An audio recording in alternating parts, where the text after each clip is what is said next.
Assalamualaikum warahmatullahi wabarakatuh. Alhamdulillahi rabbil alamin. Rabbul masyriq wal maghrib. La ilaha illa huwa fatahidhu wakila.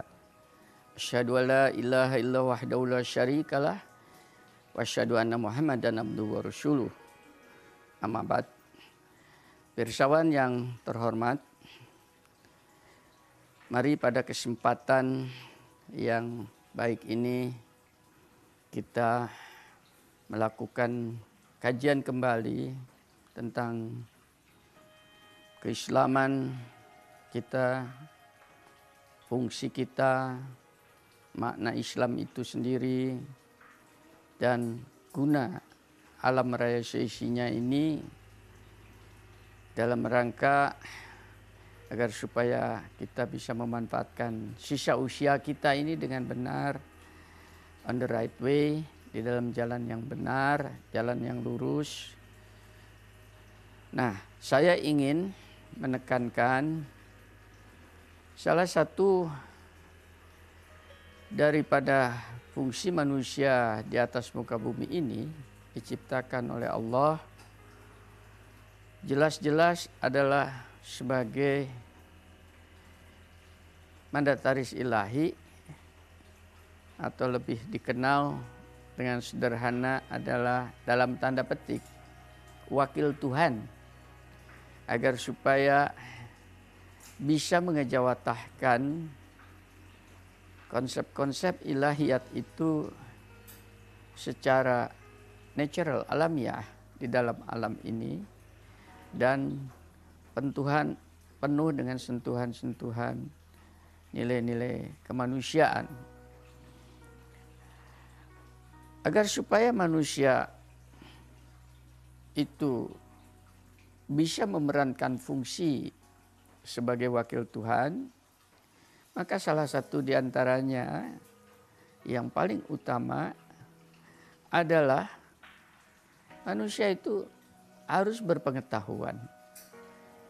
Tanpa pengetahuan pasti akan sulit untuk mengejawatahkan konsep-konsep ilahi itu secara benar. Lah disinilah sebelum manusia itu diturunkan dalam tanda petik ini adalah Adam ke atas muka bumi, maka Adam itu sendiri diuji cobakan. Kalau istilahnya sekarang mungkin sebelum mobil itu dilepas ke pasar, dia harus melalui uji coba dulu agar supaya mesin-mesinnya jalan dengan benar, aerodinamikanya dengan benar dan sebagainya, ya menjadi orang yang mengendarainya itu menjadi terselamatkan dan mendapatkan kenikmatan. Adam alaihissalam itu juga tidak lepas daripada uji coba itu, yang kalau kita kaji kembali di dalam surat Al-Baqarah, surat kedua ayat 33 dan 34, secara eksplisit indah sekali itu dialogis Allah dengan makhluk yang lain, dalam ini adalah malaikat dan iblis.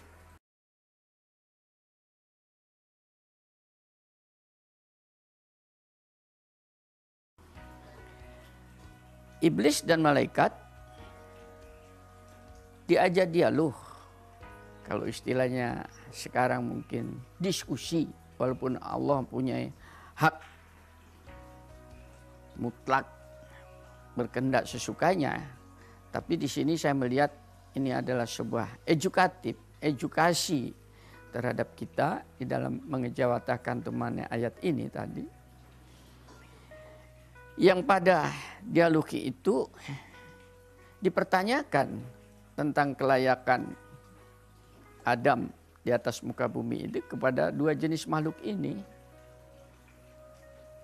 Malaikat pada awalnya juga merasa dalam tanda petik meragukan. Karena apa?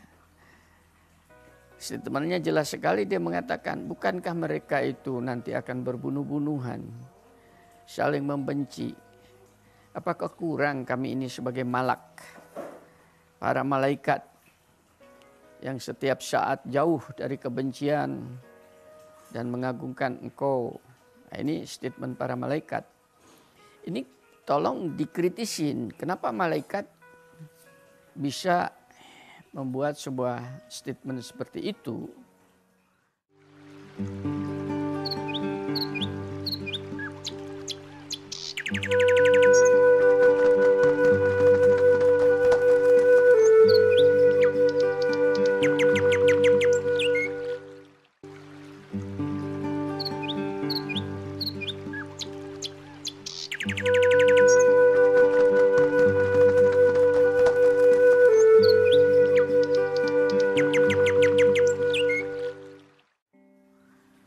Menurut hemat saya,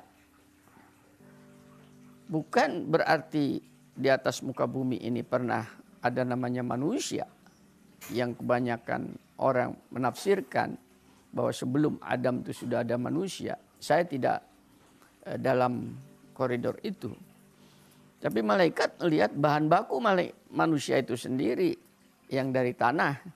Itu yang menyebabkan kekritisan malaikat untuk melihat dengan bahan baku yang rapuh seperti itu, apa tidak akan terjadi breakdown di dalam mengejawatakan nilai-nilai kemanusiaan di dalam perjalanannya itu. Nah, agak berbeda dengan iblis itu tadi, dia tidak melihat dari sisi itu, dia melakukan studi perbandingan terhadap dirinya.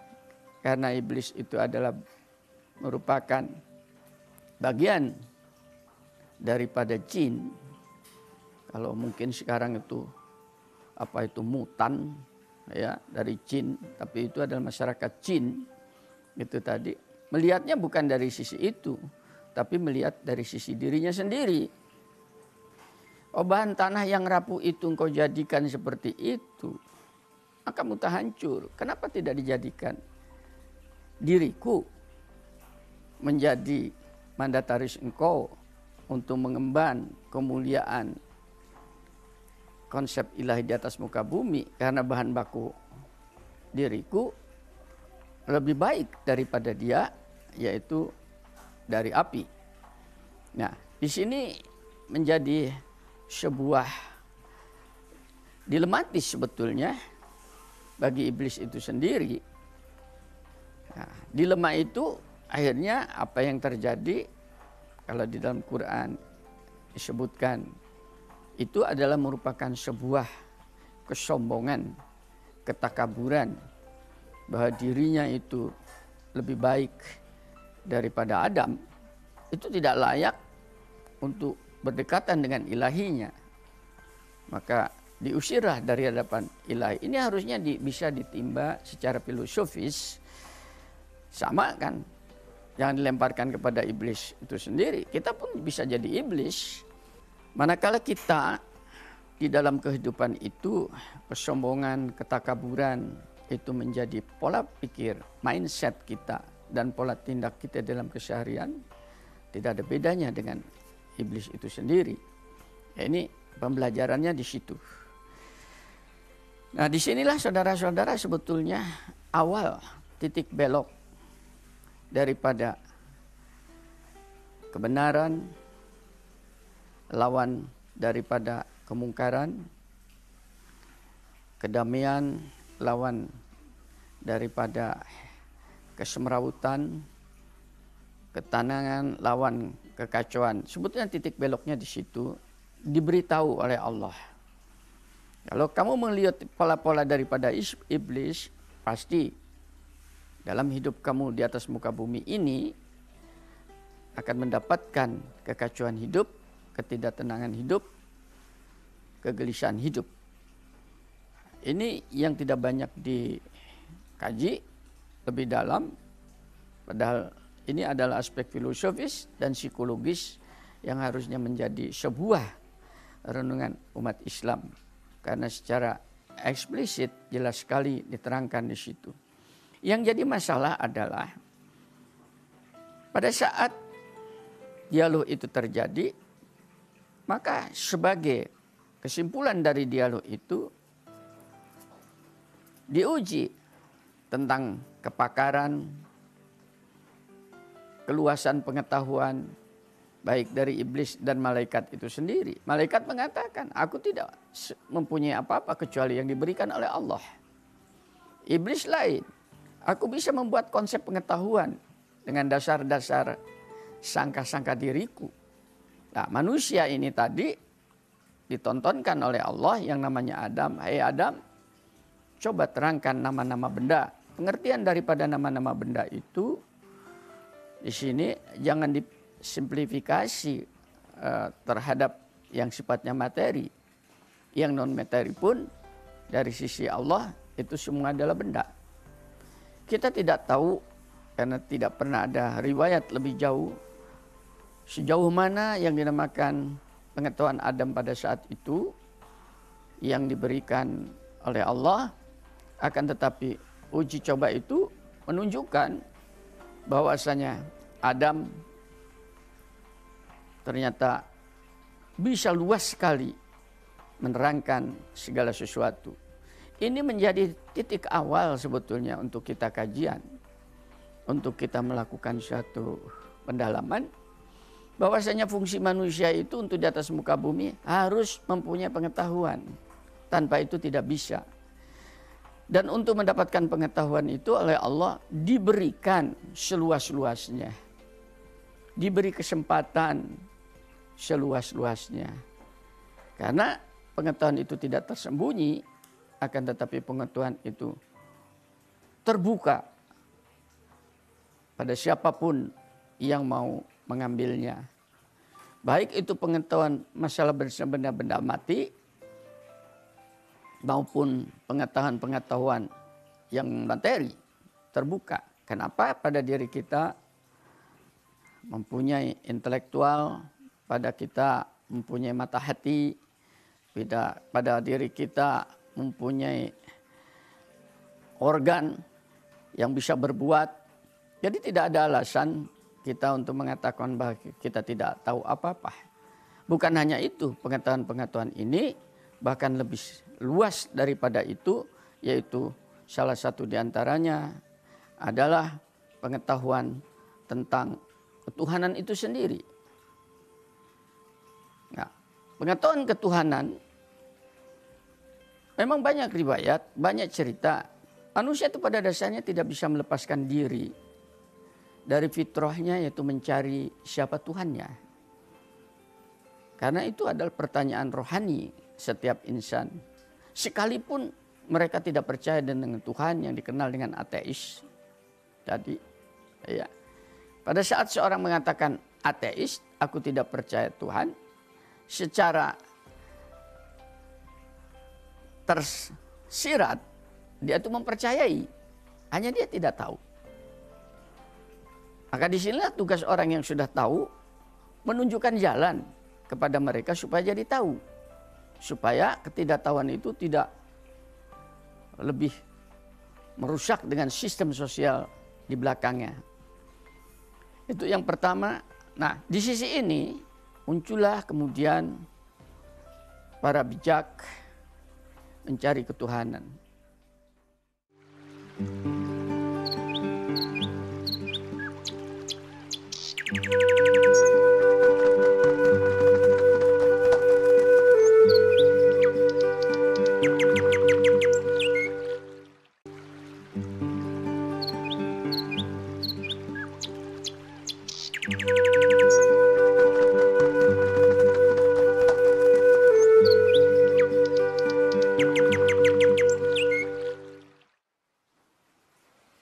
Di barat Anda bisa melihat di sana muncullah kaum filosof setingkat Aristoteles, Socrates, Plato dan sebagainya. Yang pada dasarnya dia dengan intelektualnya ingin tahu siapa Tuhannya itu. Karena setelah dia melihat fenomena alam yang teratur, yang konsisten, yang indah, yang demikian besar, ya, yang tidak bertubrukan, itu mengambil sebuah kesimpulan, tidak mungkin ini terjadi secara kebetulan. Tidak mungkin alam itu sendiri bisa mengatur dirinya. Bintang tidak bertubrukan, bulan dengan bumi tidak bertubrukan. Ini menjadi sebuah kajian bagi kaum filosof yang mau berpikir. Harus di situ ada yang mengatur, ada yang menciptakan, dan ada yang menjaganya. Masalahnya, setinggi-tinggi seorang filosof itu tidak akan pernah tahu siapa Tuhannya. Karena intelektualnya itu tidak akan bisa menembus zat yang di luar jangkauan intelektual itu sendiri. Tapi value yang dikemukakan oleh para filosof itu sudah berperanan besar dalam membangun peradaban manusia menjadi lebih baik. Walaupun mereka mengatakan bahwa ada Tuhan di sana, mereka mengatakan sebagai prima causa, penyebab utama, kata-katanya itu. Kemudian di timur kita mengenal mungkin cerita tentang Siddhartha Gautama, seorang putra mahkota yang mau meninggalkan kemewahan daripada kehidupannya ini hanya untuk mencari jawab, sebetulnya siapa saya, untuk apa saya, kenapa ada kemiskinan, kenapa ada orang yang berpoya-poya, kenapa ada kematian. Lah ini tidak mungkin terjadi kalau orang itu tidak menggunakan intelektualnya. Apalagi dia putra mahkota yang kebanyakan adalah cuek, tidak peduli. Maka muncullah kemudian ujar-ujar yang bijak. Yang ujar-ujar itu kemudian oleh pengikutnya dijadikan sebuah ajaran, berkembang menjadi agama yang sekarang itu adalah agama Buddha. Itu. Kita berlepas diri daripada itu semua, tapi kalau kita pelajari hampir ujar-ujar itu mempunyai nilai kemanusiaan yang begitu mulia dan begitu bagus. Di Cina muncul juga filosof setingkat Lao Tse. Nah, masalahnya kemudian adalah pengikut-pengikutnya itu yang kemudian menjadikan itu sebuah agama. Di dalam Islam mungkin disebut itu adalah agama budaya, agama yang berkembang atas dasar filosofis orang untuk mencari kebenaran. Tidak ada yang salah dalam hal ini, karena itu adalah bagian daripada kita berbudaya. Nah, kalau ini diterus-teruskan seperti itu, maka tidak akan mungkin manusia itu bisa mengenal Tuhannya. Disinilah diutus sebagai pengejawatakan pengenalan kepada Tuhan itu tadi, yaitu para nabi. Para nabi ini dimaksudkan adalah untuk memberikan percontohan secara konkret. Dan untuk itulah maka Tuhannya sendiri mengenalkan dirinya sendiri. Innani anallah la ilaha illa ana fa'budni waqimus shalah. Akulah Tuhan kamu. Maka banyaklah kamu mengingat aku dan lakukan menggunakan software peribadatan agar supaya kamu bisa semakin mengenal diriku. Mudah-mudahan apa yang saya sampaikan ini bisa membuka cara berpikir kita untuk bisa menghargai usia yang masih diberikan kepada kita ini dalam jalan yang benar, dan mudah-mudahan kita semua bisa memanfaatkan apa yang kita lihat, apa yang kita dengar dalam sisa hidup ini betul-betul untuk menggali sumber pengetahuan. Saya agak prihatin dasar-dasar ini tadi sering sekali tidak menjadi sebuah basic pemikiran dalam kita menyampaikan keislaman itu sendiri. Maka tugas yang berikutnya adalah selain kita itu diminta mengenal Tuhannya supaya tetap mendapatkan kontrol dan informasinya, alhamdulillah di dalam Islam sudah banyak software itu yang bisa dilakukan. Saya kira dalam agama lain juga insya Allah sama. Mereka mempunyai peribadatan, cara peribadatan. Setiap umat mempunyai cara peribadatan sendiri. Itu agar supaya tersentuh ilahiyatnya menggunakan hati-hati yang telah terbersihkan. Yang kedua tugasnya adalah bagaimana atau fungsi kita ini, kita akan menjadikan konsep Tuhan ini untuk kesejahteraan umat manusia, bukan untuk kepribadian. Nah, di sini mungkin agak sedikit berat orang, khususnya pada umat Islam, karena jarang sekali informasi wahyu yang berhubungan dengan sosial kemasyarakatan itu diambil kemudian dikembangkan sesuai dengan zamannya. Zaman Rasul dengan zaman kita berbeda. Tidak kaku, tidak rigid, akan tetapi fleksibel, elastis. Satu contoh saja, zaman Rasulullah sendiri tidak pernah memerintahkan Abu Bakar untuk menjadi khalifah. Karena di dalam Al-Quran sudah ada bagaimana memilih pemimpin. Akan tetapi begitu Rasulullah kembali ke rahmatullah, maka para sahabat menjadikan Abu Bakar secara aklamasi kalau sekarang itu membaiat. Akan tetapi pada saat turun ke Umar bin Khattab, justru Abu Bakar yang menunjuk. Ini sudah beda. Kemudian turun kepada Utsman, itu dipilih oleh perwakilan umat Islam sekitar 7 orang. Muncullah yang namanya Utsman bin Affan.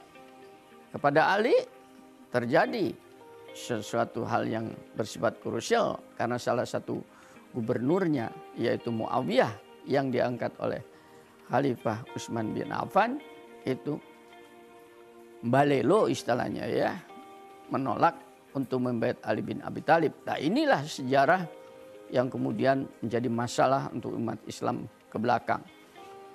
Nah, itu menunjukkan bahwasanya di dalam sistem sosial ketatanegaraan Islam tidak begitu ketat. Mungkin ada beberapa poin yang disampaikan, akan tetapi diminta fleksibilitas itu sesuai dengan zamannya. Harusnya kita umat Islam lebih banyak menggali yang namanya pengetahuan ini, sehingga Al-Quranul Karim itu akan bisa diterima sebagai satu kebutuhan dalam kehidupan bermasyarakat. Saya simpulkan, saudara-saudara, yang pertama, bahwa manusia hidup di atas muka bumi ini adalah sebagai mandataris Tuhan harus berpengetahuan. Dan itu diberi kesempatan pada siapa saja. Yang kedua, bahwa manusia itu mempunyai insting, naluri, fitrah. Dia membentukkan ilahinya, maka kenali dia. Yang ketiga, konsep ilahi itu adalah untuk masyarakat. Demikian, alhamdulillahirabbil alamin. Wassalamualaikum warahmatullahi wabarakatuh.